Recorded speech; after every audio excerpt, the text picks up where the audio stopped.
Hello and welcome to a Silent Ovation sponsored by Ovation English, the world's first language learning program based on the performing arts. Spirit fingers. Okay, my name is Justin McLaughlin. I am your hostess with the mostest, the guy who, yeah, just the guy, whatever. You can make your own assumptions about me. So, this is episode 3. I'm psyched. I'm on a roll.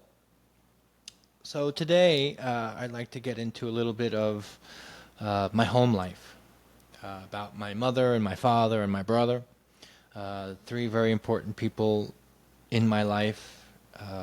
I can't say all positives, but the things that I learned from them or the experiences really made me who I am. So I'll start with my father, Neil. Okay, as I said in the last episode, my father's name was Neil Francis McLaughlin, born in the Bronx. Same thing with my mother. He came from, an Irish Catholic family, of course, McLaughlin, in the Bronx. He had one older brother, Eddie, and a younger brother, Billy, and a younger sister, Irene, my aunts and uncles. Now, I don't know much about him. I really don't. He wasn't somebody I really wanted to learn much about at the time. So I don't have a ton of information on him. But I'm just going to give you a few experiences that I had with him, and you can make the assumption for yourselves of the type of person he was. So, my father was a big drinker. I mean, big drinker. I mean, this guy could drink and drink and drink. And he would drink to the point where he'd be belligerent, just belligerent. And later in life, my mother would tell me, yeah, your father drank because he was very insecure and drinking helped him feel normal. And I was like, okay, I get that. But it's just when he drank, he would drink too much. And so now there were, I only know this just from pictures. Like I saw baby pictures of me where I'm playing with empty beer cans, like stacking empty beer cans as like, building blocks. So I knew that came from him. um, he was a very strict and cold man. Just was not a loving father. Was not, the only time he would ever be loving is if sometimes when he would get so belligerent, he would crawl on the floor and start kissing my toes. Yeah, that was the love I got from him. He'd just be, I love you, Jesse. I love you, Jesse. Kissing, and I'm like 6 or 7. I'm like, whoa, what's happening? I'm like, this is love. Like, you just beat the shit out of me before. Now you want to kiss my toes, and tell me you love me. But he just was just not a happy guy. And I learned, my mother had told me a few things about him, which made sense. That I do remember my grandmother very little bit, very little bit, but she ended up pretty much killing herself from booze because she had the same problem as him. She just couldn't control herself, and pretty much the whole family were alcoholics. All the McLaughlins were alcoholics, but she was the worst.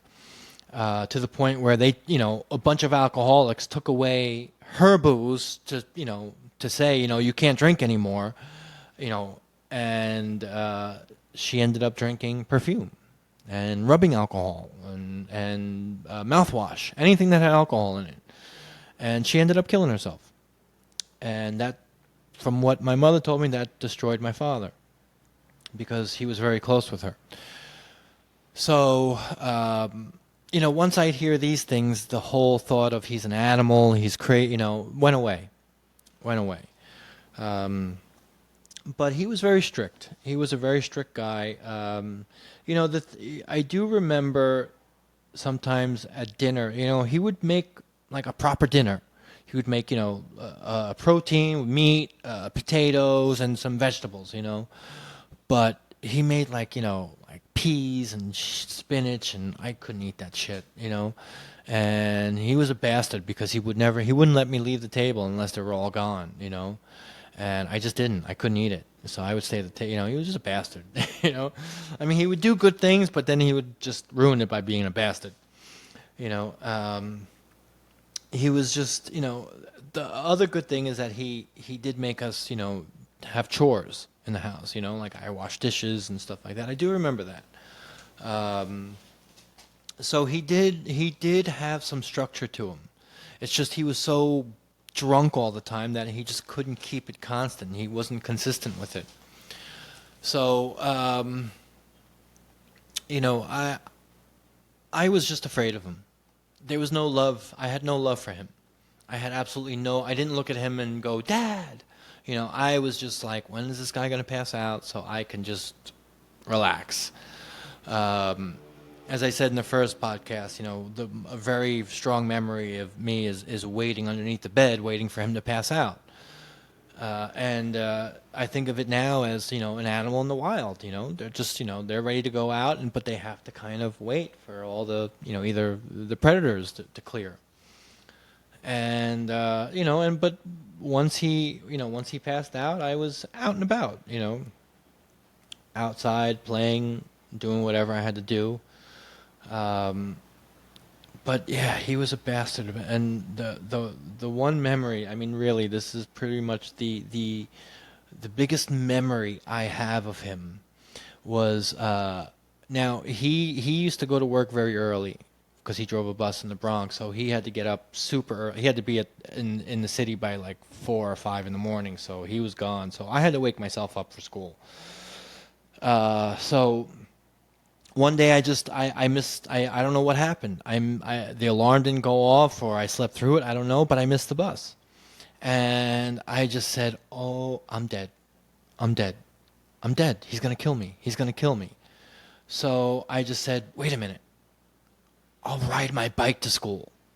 Then he won't kill me. He won't be mad. He'll see that I made an effort." So, and at that time I was probably like 8 or 9, probably 8, I think, and I was still in elementary school. So I just like I was so excited. Like had this fear, but then once I thought about the bike, I was like, yeah, I'm gonna be independent. I'm gonna ride on my own. It's like getting your license for the first time.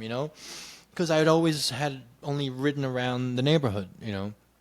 We lived in 120 North Broadway. Broadway, the same Broadway that runs into Manhattan. This is right outside the city. The same Broadway. Very busy street. But so I was like, man, this is going to be awesome. So I ran, got my bike, got out, and I'm about to cross the street, and I see one of my friend's mothers pulling in, and she honks the horn, and I'm like, ah. And I'm just like, boom, I just start pedaling, and I'm pedaling to school, and I'm like, I just had this amazing feeling of independence. And like, I'm doing the right, I screwed up, but I'm fixing it. So I get to school, and I go into the office, and I'm like, hey, I'm here, I'm sorry, I'm late, I missed the bus, but I rode to school. And they're like, good job, Justin. That's very responsible. They're giving me all the praise that I was like, yeah, awesome, and they're like, that was very responsible of you, Justin, and I'm like, all right, cool. So all day I'm in school, and I'm feeling like $1,000,000. Like, I'm just like feeling so, like I felt like an adult. I'm 8 years old, and I'm feeling like an adult. Like I just did something amazing. So, and I just couldn't wait to, ride back because it's just going to have that same feeling. So school ends, and I run out to the bike rack, and I take the lock off my bike, and I'm like, here I go, and I'm riding. I go up from my school up to Broadway. So, because my apartment complex was right on Broadway. So I'm riding on Broadway, and I'm just like, yes. I'm telling you, I felt so good, and I was like, yeah, he's going to be so happy. He's actually going to be proud of me. Thinking about my father, he's going to be so proud of me that I was so responsible in this. So I'm riding, and I'm right about at Main Street in Irvington, where I lived, and I hear like honking, constant honking, and I'm like, I look over and I see him, my father. He's following me in his car, and he's got the look that I know too well. It's the look of, when he bites his lip, I'm like, I look at him and he's, pull over, pull over. He's just pointing, pull over, go to the school. So, and he meant, the middle school, which was down on Main Street, because we were coming right at Main Street. And I saw his face and I was like, oh shit. Like everything that I had thought before, all the great feelings I had, and it just went out my ass, because that's pretty much what I did. I took a shit in my pants once I saw him. And so we go down, and I pull into the middle school, and I'm thinking, okay, he's just gonna, yell at me and throw the bike in the car and take me home and have his way, do whatever, so but I was totally wrong. I was totally wrong about that. So we get into the middle school, and I get there first, and I put my kickstand up, and I'm just like, oh shit, here it comes. And then I hear the bell, the middle school bell, and all the middle school kids come out, because it's the end of school, and they're all coming out in the parking lot where I am. The whole school, the whole entire school, because all the students are waiting for the bus to go home. So my father pulls in, and he's just, he just looks at me, like, my back is towards the school, right? So, and he's kind of facing me, so he's looking at the school, and he just grabs me by the arms, and he just changes position like a 180. So now his back is towards the school, and I'm facing the school. And then he just takes his right hand, he's left-handed. So he had his right hand on my arm, and he just starts wailing on me, like just smacking. And, I told you not to ride to school, you fucking idiot. Maureen Fleming saw you and said that you were riding to school. And I'm just like, oh, I didn't feel anything. I didn't feel any of his slaps. And they were hard, I know that. But all I kept thinking was, he turned me around so that the entire school, middle school, could see me, see my face, and watch me get my ass kicked. And this was a time when, nobody really called, it was just like, if you beat your kid, you beat your kid, nobody said anything. And he was going to town on me, and, all I heard, it was just the worst. Look, students, look, that kid, poor kid, look, he's getting his, and I heard laughs, and I heard, and I see teachers like, just look away, and I just felt like a piece of shit. It wasn't even that, the pain, it was just the humiliation. I was humiliated. I mean, this guy humiliated me in front of an entire middle school, and I just, and then he was like, ride home. And just wait till wait. And once you get home, like, that wasn't enough, But I didn't even, for me, that was the worst thing he could have ever done, Because I was really proud of myself that I had, gotten over this. I woken up late and I solved the problem, And, but, he was pissed off. He was pissed off. So that ride home was just awful. It wasn't even that I knew I was going to get my ass kicked more, but it was just, I felt like I was in special ed. Like really, like I just felt so stupid. It really made. I was just like, okay, yeah, I'm dumb. I'm dumb. I tried to do the right thing, but obviously it's not right. It's not working. So this is terrible.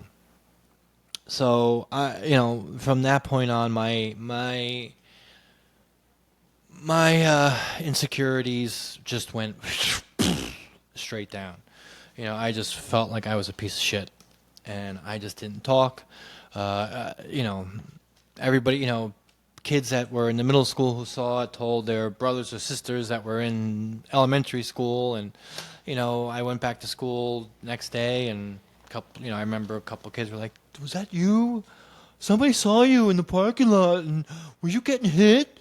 I'm just like, like, yeah, yeah, of course, yeah, yeah, So that was that was terrible, and that's really the strongest memory I've have of him, you know, um, and it was just, and my mother had just left when I was 5.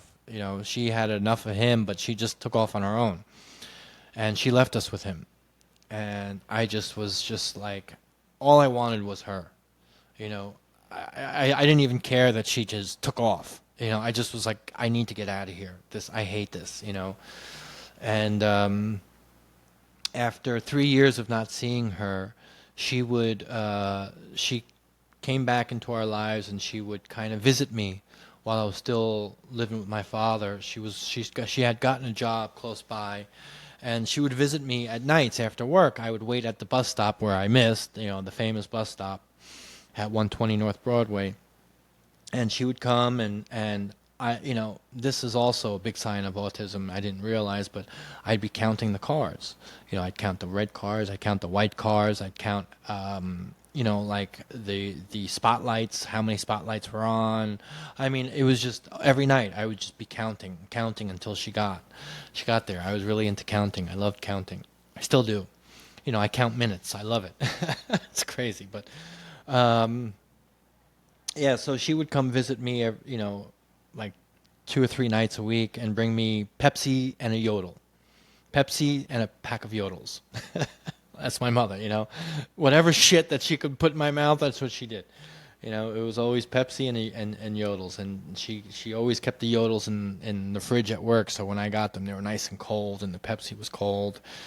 And, I was just so happy to see her.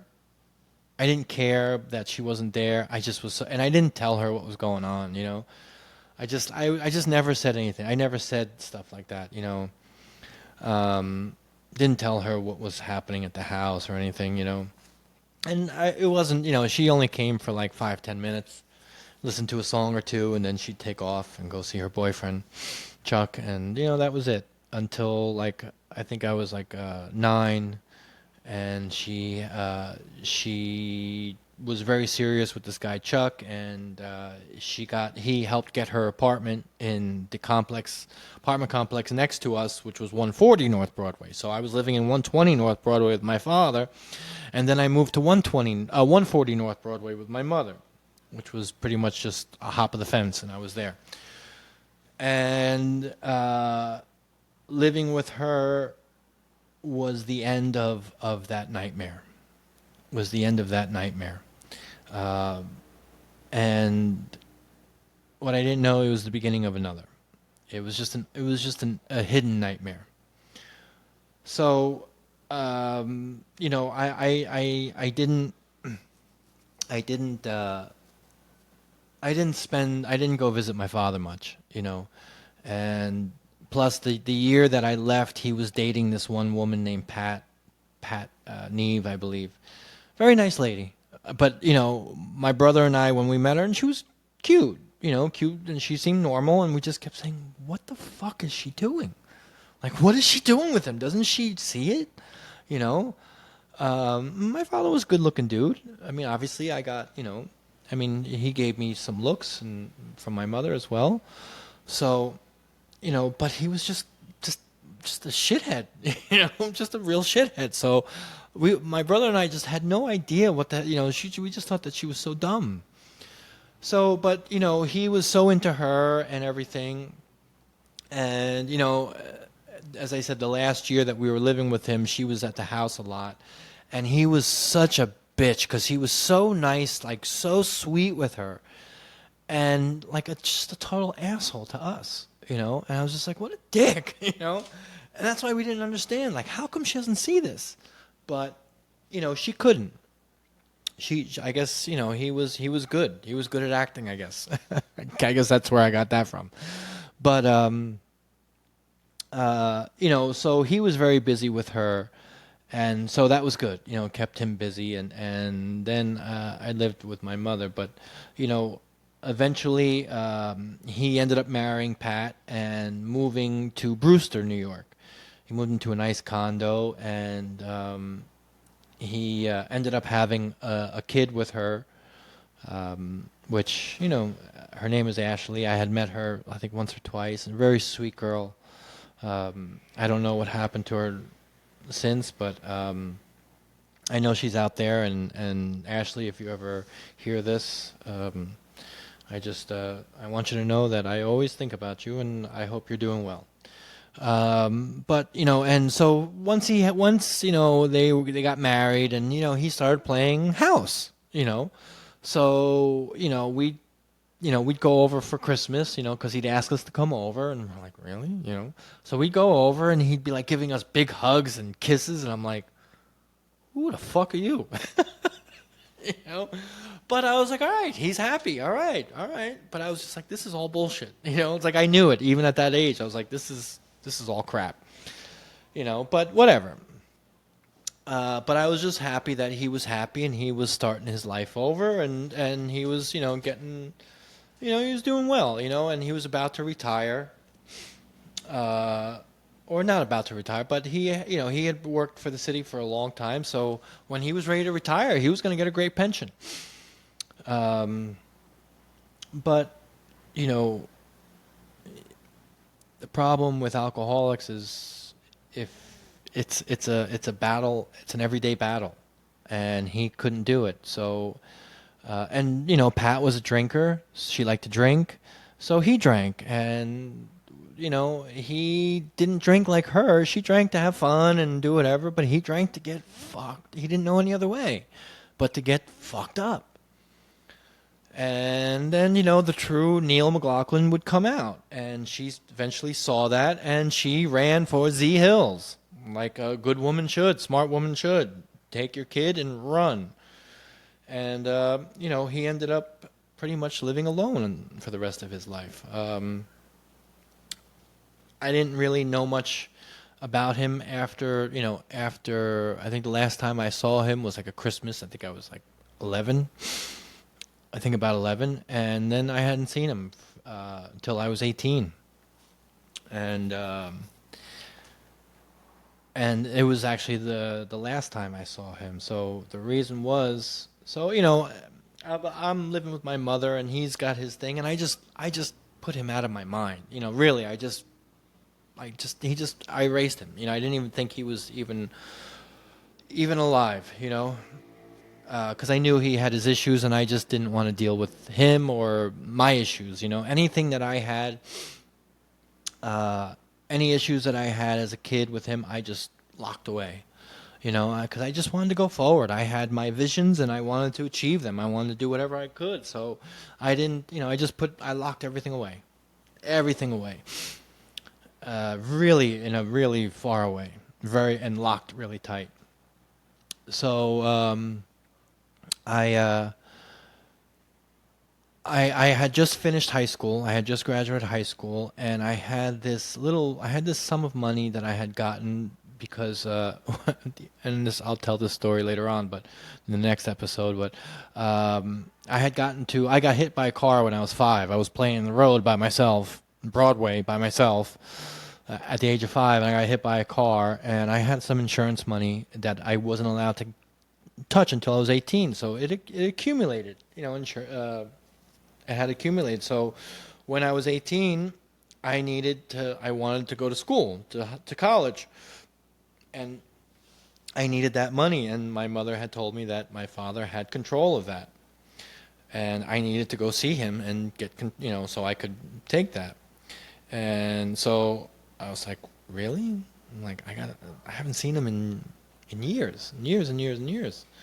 So I went up to, I just kind of went up there. I didn't even call. I just went up. He didn't know I was coming. And I got to the house, I parked outside. I got to the house, and I just had this really eerie feeling. I didn't know what to expect. I wasn't sure, what was going to happen. But as soon as, I started walking up and I heard yelling, I heard him yelling at something. So I was like, oh, is somebody here or what's going on? And so as I got to the door, I just listened a bit, and he was just like, screaming out, son of a bitch, motherfucker, something shit like that. So I was like, okay. So I got into like really fight mode, like I was clenching my fists in case anything had happened. I had to defend myself. So I knocked on the door, and he just swings it open, and he looks at me and goes, oh, it's you. What the fuck you want? And I'm like, all right, hey, can I come in? He's like, what do you want? I was like, well, I need my money so I can go to college. He goes, oh, why? So you're gonna give it to your mother and she can blow it all? And I'm like, what do you mean? He goes, you know, he's like, oh, so you don't care, you don't see me, just give me all kinds of crap. And I wasn't even listening. All I wanted was my money. I wanted to, and so I can leave, And he starts raising his voice, starts, getting in my face, and he's like, oh, so now you're big, and, because I was big. I was a big dude. Now you're big, what, are you going to kick my ass now? He was so drunk, so just pissed drunk. And I was like, no, I just want my money so I can go to college, And he was like, oh, so you can give it to your fucking mother, like just really being an asshole. You can give it to your mother and she can spend it all. And I'm like, no, so I can go to school. And he's, what are you gonna go to school for? I'm like, carpentry. And he just was like, all right, here, And then he just kind of changed, because I guess he saw that I had a plan. So he gave me the rights, and I left, and that was the last time I ever saw my father. And I found out many years later that he was admitted to a mental institution. Somehow, he escaped or left and started living on the streets of the Bronx with his pension, and pretty much did a Leaving Las Vegas and just drank himself to death.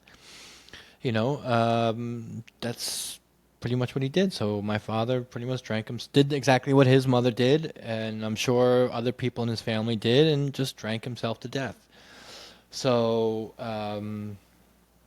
when I had found that out, I was in my 30s, in my late 30s. I had kids already, and when I heard that news, because I hadn't thought about him in ages. I didn't even think that, I had no idea. I didn't even think maybe he was alive. I just didn't really think of him. But once I was told, uh, everything that I had locked away from him just came loose and just came out and started, that's when all the really haunting stuff started coming at me. So it's never a good idea to hide things away for too long, maybe just to get over something or to get moving forward, you have to hide it, but at some point it's always going to catch up with you. I never thought it would, but it did, and it was like a Pandora's box, just everything. And still, even today, I'm still trying to deal with all those memories and all those things. But as I said, it's never really kept me from achieving or doing what I needed to do. I never let that stuff ever, put me down enough where I couldn't fulfill my goals, let's just say. And, you know, it's one of those things now as I'm older and, I had kids myself and I went through a divorce and all those other things, which I'll explain later on. Um, and I understand about addictions and everything. And I have this feeling now that I wish I could see him. I wish I could see him just one time. You give him a hug and just say, Dad, I mean, it's so weird to even say that, but Dad, I love you. I know you did your best. I know you tried, but, it's okay. It's okay because I know what he, I know what he had felt like. I went through that myself. And as I said, I'll explain all this later on. But and so instead of being, like my dad was a shithead, I just say my dad was sick. He was a sick man, and he never got help. He never got the opportunity to really get help or to understand. And he came from shit parents as well. So this guy never had a chance either. So I just wish I had wished. I just wish I could see him now and just give him a hug. Give him some type of love and just say, hey man, it's all right. You did all right. You did your best. And just I love you. That's it. I never said I loved you to my father ever. And I would love to. I would love to say that, have that chance now, but I never will. And that's okay. Um, I just have to move on with my life. But thinking about him, it's strange because it's my life has kind of gone in the same direction as his in ways. I never drink. I hate drinking. I hate alcohol. I think alcohol is terrible. It's disgusting. Um, I had my issues with addiction when I was very young. But I got over those, but I do understand that. I have my own addictions as well, not just, it's not really drugs or anything, but it's just things that I need to maybe put away. um, and the thing with children, he had two boys, me and my brother, and they, he got divorced, and they, took off with their mother, and that was it, and kind of forgot about him. And that's something that I'm kind of dealing with myself right now. So I can look back at his life and say, okay, he just needed somebody. He needed somebody to just help him and love him.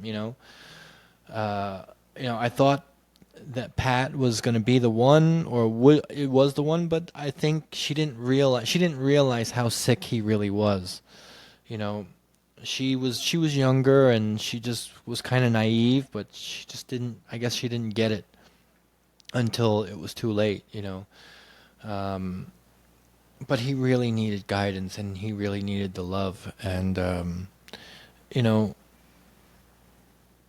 I just wish I could have given him something, some type of love before he.